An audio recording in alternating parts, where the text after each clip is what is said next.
ja tu mīli cilvēkus, tad koris noteikti arī mīl. Jo saka, tā enerģētiskā saikne, tu mīli, tevi arī mīl.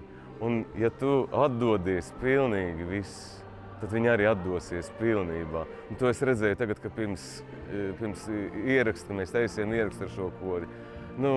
Es, kad ienācu, tas bija viens koris, un pēc tam pēc darba kopā ar Ilgu. Man, ja godīgi, atkrita žoklis. Es nebiju gaidījis, un vēl tur tā ļoti liela īpatnība ir, ka uz Oslo sabrauc no 2 dažādām vietām koris. Es domāju, kā tas būs, jo vienā vietā Bergenā cits koris, aizmirst to vietu Tālenberga, nevajag tiešām aizmirst tos nosaukumus. Tur ir cits diriģents, ja? Un Ilgai bija jāsavāc tas koris, kā viens veselais. Un mēs mēģinājām pa visiem diriģentiem kopā to izdarīt. Un principā tas bija ļoti veiksmīgi. Un rezultāts arī fantastisks bija. Es atbraucu uz Latviju, es teicu, tā mīļi ir jāstrādā.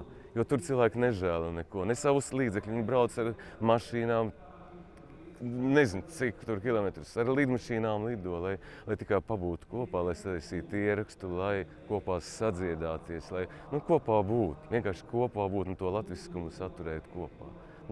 Tas vienkārši, principā unikāli.